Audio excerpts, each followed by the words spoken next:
ヤッホーみんな息してる。息しかしてない時までです。今日は物を捨てられない人に喝を入れる動画です。コメントいただきました。物を捨てられない私に喝を入れてくださいって。今日入れていきます。ちょっと暴言吐くかもしれないんですけど、ご了承ください。で、私はこう真面目な顔して結構ずっとふざけたこと言ってるんで、パロディだと捉えてくださいね。真面目に受け取らないでください。ね、いつ捨てるんだって話で、もうずっと先延ばしにしてるじゃないですか。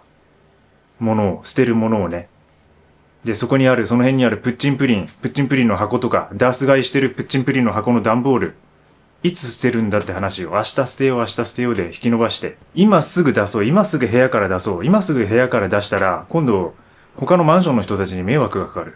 ゴミ収集日じゃない日に何燃えるゴミ出してんだって怒られる、それは。だから、ゴミ捨て場っていうか、ちゃんと24時間ゴミ捨てができるようなマンションであればいいけども、そうじゃないところは気をつけた方がいい。すぐに出す。いつやるんだ、もう明日やろうはもうバカ野郎で。ずっと先送りにしてるでしょ。それは捨てることだけではなく、今を楽しむことも犠牲にしてないか。老後になればね、10年後、20年後、30年後、退職すれば退職金もらって、その退職金でハッピーになれる、自由になれる、ようやくビーチでピナコラーダを飲めると思ってないか。そんな老後は来ない。老後になったら老後でもう65、70、若さを羨むことになるんだ。そっからアンチエイジングしても20代には追いつけないだろう。今が一番若いんだから、今を楽しんでいかないと。そのために時間を作るためには捨てるしかない。物の管理、掃除、物を買うこと、物を選ぶこと、どんな服を着るのか、いろんなことに悩んでいるともうそれに対してものすごく時間が取られているし、それを買った後も自分はこれをどういうふうに管理していこう。買った服がそのままクローゼットの中に眠って全然ここ1週間、ここ2週間着ていないものはないですか？そういうものがどんどん溜まっていくと、今度はどこから手をつけてよいかわからなくなる。でもなかなかこれは難しい。だから僕が喝を入れられることはほとんどない。実際。本当に難しい。なぜなら、物の溜め方、物の捨て方っていうのは人によって本当に違うから、人の数だけ正解がある。自分も結局、物を捨てたり買ったりしている。それはもったいないことである。物が増えるっていうことは、物をまず増える前に買う時に意識を変えないとダメだ。これは本当に必要か、これは本当に使うのか。で、それを考えて買ったとしても、結局捨てるものっていうのは出てくる。それが人生だ。それが資本主義だ。企業やメーカーは買わせようとするし、それによって買うことで自分たちの経済が回っていくことも事実。しかし結局、なんでこんなに忙しいんだと、なんでこんなに時間がないんだと、なんでこんなに物に溢れてるんだ、なんでこんなに憂鬱になるんだ。結局すべてそこに物があるからっていうことになる。だからいかに捨てるか、どのように捨てるか、頑張ってけ。本当に。今日からやろう、今日から。段ボールを用意して、本当に捨てるもの、ちょっとキープするもの、ちょっと考えるもの、箱を作って。でもそれがめんどくさい人もいる。多分捨てられないって人はもうそれすらできないと思う。自分もそうだった。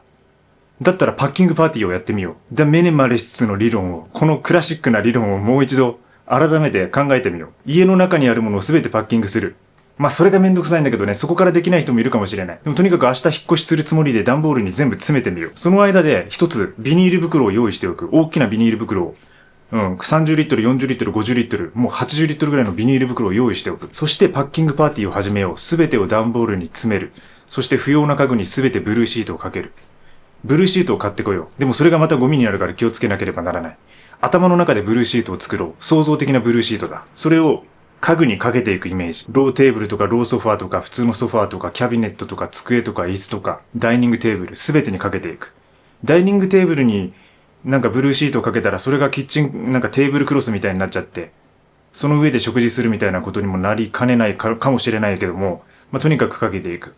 で、物は全部段ボールに詰めていく。そして1週間生活してみる。これがパッキングパーティーだ。1週間生活している間に必要なものだけ段ボールの中から出して、その都度使うということをやって、これ結構難しい。月曜日からスタートしよう。一番最初に多分必要なものは朝起きて水を飲みたいから、まずマグカップとかコップとかが必要なのかなって思うかもしれない。でもそこはディオゲネス的にコップを使うんじゃなくて手のひらですくって水を飲んでみよう。ただそれを1週間続けられる保証はないからそこでマグカップを出してもいい。そしてその後は歯磨きとかするから歯ブラシとか、トゥースペーストとかいろいろ出すだろう。で、洗顔使ってる人は洗顔フォームとかも使うだろう。そうやって出してって1週間生活してみる。フライパンとか PC とかスマホとか絶対にその必要なものが何個か出てくる。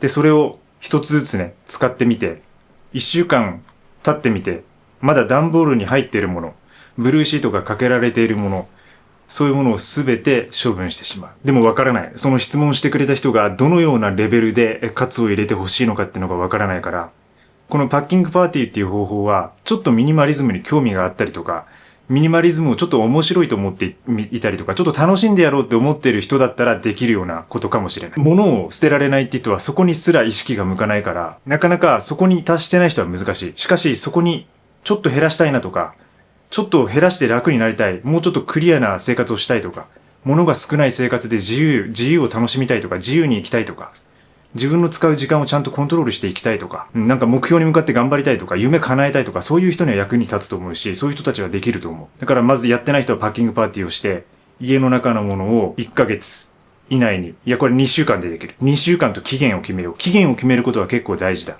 期限を決めることによって人は前に進める。期限を決めて自分に罰を与えよう。パニッシュメントを。大きなパニッシュメントを与えてみよう。友達と競争するのもいい。僕はタバコをやめるときに友達と焼肉をかけた。そして僕は勝った。しかし1回負けた。なんかそれを3回ぐらい繰り返した。結局3回ぐらい焼肉に行った。それが楽しかった。それがいい思い出になってる。でもそこからタバコは吸っていない。たまにもらった時もあるよ。人から。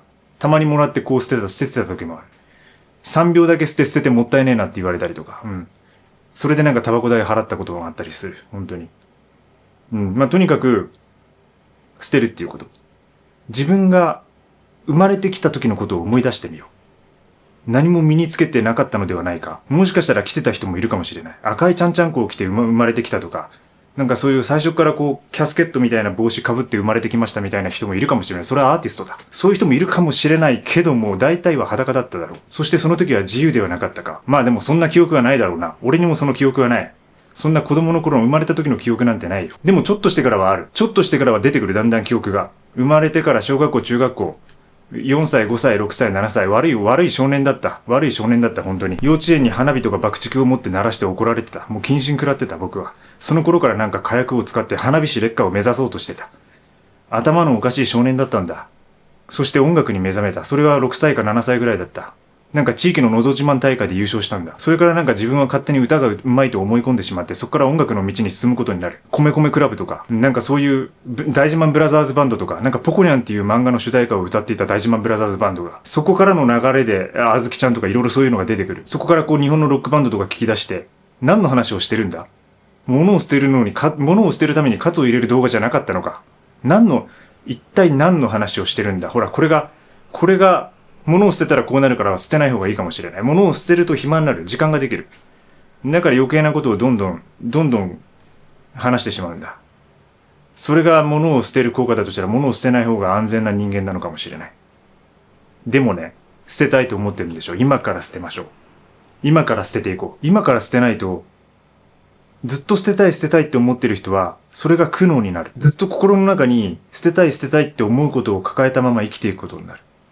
それは本当は自分の中では捨てたいって思っているっていうこと。もし本当に捨てることがどうでもいい人であれば、それは忘れてしまうことで、いつの間にか忘れてしまうその捨てることに関しては。でもね、その捨てなきゃって思ってることがストレスになっているんだったら、そのストレスはすぐに解消した方がいい。そしてそれはできます。さっきの話に戻ろう。ゴミ袋に詰めていく。ただいらないものをどうしようかなって思ってるものもあると思う。なんかレシートとか領収書とか服を買った時のブランドのタグとか、なんかこれ使うかもしれないなと思って結局使わないもの、そういうものがたくさん溢れている。そして段ボールとか保存用の箱みたいなもの、その製品が入っていた箱を全部取っている人、自分も取っていた昔は、もしかしたらこれ売るかもしれないな、これいつかの時点で売るかもしれないから、売る時に高い値段をつけるために箱を取っておこう、外箱を取っておこう、そんな甘い考えがあった甘い男だった、僕は昔。でも今物を買ったらすぐ外箱捨てる。むしろそのお店で買うときに外箱をもう置いてくるぐらい。中身だけください。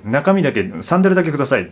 靴だけください。箱を持ち帰らない。家の中にゴミを持ち帰らない。外箱を取っておいて、売るときにそれを高値をつけようってことは、高値をつけるってことを考えるってことは、その時点で手放すってことを考えてるってこと。でもそれは一つの方法としてはいいと思う。それはまあもちろんそのガジェットを好きな人とか、本当にそういう仕事をしている人とか、いろいろその買い替えが早い製品を使う人はやってもいいかもしれないけど、そういうものがなくて、全てにおいて、ただなんとなくの興味で、これは売るかもしれないから外箱を取っておこう。だったら買うときにもう買わなくていい。そういうものは。これはもう自分がずっと使うと。ずっと使っていくものだけ買うのであれば、もうそれを売る必要がない。もう壊れるまでそれを使っていく、壊れるまで。新しく買う必要は何もなくて、壊れるまで使っていくっていう意思があれば全然それで大丈夫。外箱捨てちゃっても。クローゼットとか戸棚の中とかがそういう外箱とか段ボールで埋め尽くされていると、まずはそれを捨てていく。もう一つポイントとしては収納を手放すこと。収納があると見えなくなる。物が見えなくなる。人間と一緒。服を着てると中身が見えなくなる。だから全部剥ぎ取っていく収納を。小さな箱をたくさん持ってるからその中にいろんなものを詰めていて、その中にまたさらにいろんなものが詰めていて、もっとある人は戸棚とかキャビネットの中にまたその箱があって、さらにその中に小さな箱があって、そこに小さなものをたくさん詰めてたりする。把握できていない。全く把握できていない。頭の中では全くその自分が買っているものとか持っているものの存在を把握できていない。だから物が溜まっていくし、それがどんどん捨てられなくなっていて、で、結局使わない。で、それはもう、ただ、化石というか在庫として家の中にずっとあることになる。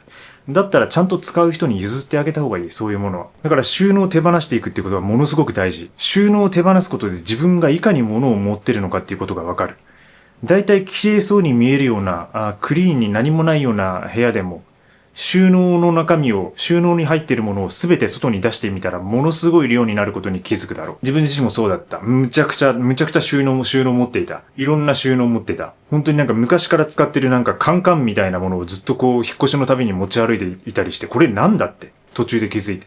でも中開けてみたらなんかドライバーとか、糊とかテープとか、なんかその自分が本当に使わないもの、ジャンルみたいな、なんかその雑多なもの入れみたいな感じで持ってる箱があって、で、その中に入っているものを僕は一切把握できてなかった。それを捨てた時に、開けてみて全てちゃんと精査してみた時に、必要なものはどれ一つなかった。収納を全て捨てるのが難しい人は、まず収納の中身を全部出して、そして、まず箱を全てとにかく処分してみる。そうすると、中身があらわになるので、中身をちゃんとジャンルごとに一回分けてみて、これはどこに収納すべきだっていうものが明確になって、で、それから叱るべきとこに収納していく。だいたい新しいその収納袋とか収納のボックスを買わなくても、今持っている収納の箱に収まるものも多い。だからまずはその収納を買わないこと、そして収納を手放すこと。これは結構大きな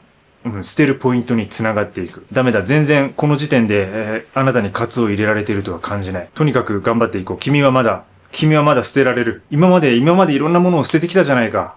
これまでもいろんなものを捨ててきたじゃないか。卒業証書、学校のアルバム、友達からもらった第3ボタン。今まで捨てれたじゃないか。捨てれたでしょ。友達からもらった結婚指輪。捨てれただろ。あの夕日に向かって海に投げたじゃないか。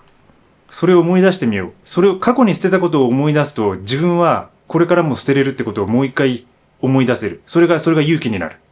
過去に自分が捨ててきたものを思い出してみよう。人生というのは忘却の過程であり、捨てる過程である。損失の過程なんだ。村上春樹が言うように、描く物語のように、人はずっと子供の頃から蓄えていく。蓄えて、ある時点から手放すようになっていく。人生とは喪失の過程、手放しの過程なんだ。これまで捨ててきたものを思い出してみよう。ただ、思い出だけはここに思い出だけはあればいいんだよ。そこに物は関係ない。自分の頭を研ぎ澄ませよう。物を捨てることで逆に自分の記憶とか精神を蘇らせよう。もっと強く自分の中に潜っていこう。村上春樹みたいに。ずっと井戸の底に降りてみようよ。何も持たずにさ。懐中電灯もいらない。iPhone だけあればいい。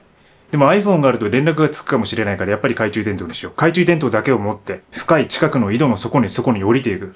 そこでずっとじっとしてる。ずっとしてるんだ。そしたら自分が全く違う世界から出てくることになる。それは結局自分自身と繋がることになる。過去に捨てたことを思い出して、そこに勇気をもらいながら前に進んでいこうよ。大丈夫、絶対できる。これまでもいろいろ捨ててきた。そしてあなたはどんどん捨てていく、失っていくだろう。でもそれは悲しみではない。いろいろ失っていくと思う。これから年を取るにつれてどんどんもっと失う。人間は。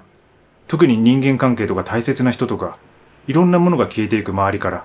そして孤独になる。でも孤独になった時に、生まれた時のことを考えてみるんだ、もう一回。おじいちゃんとかおばあちゃん、90歳、100歳になったおじいちゃん、おばあちゃんがだんだん可愛く赤ちゃんみたいになっていくのは、あれはだんだん赤ちゃんに戻っていくっていう過程で。これは誰にも平等なことで、ブライアン・ジョンソンにも変えられない。誰もがそういう風に年を取っていく。その時に物がたくさんあると、それは人に迷惑をかけるだけ。周りの人に。よく生前整理の話とか、最近出てくる。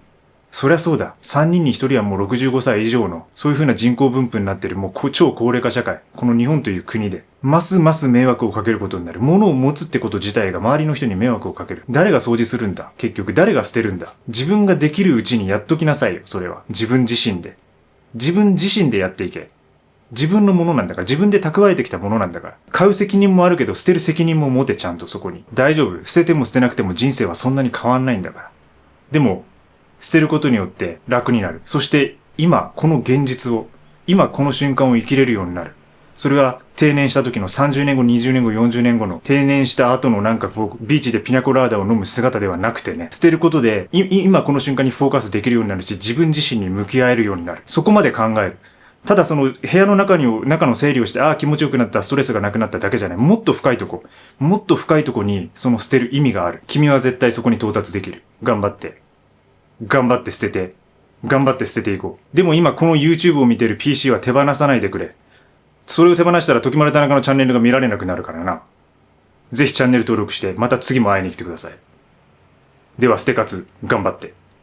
応援しています。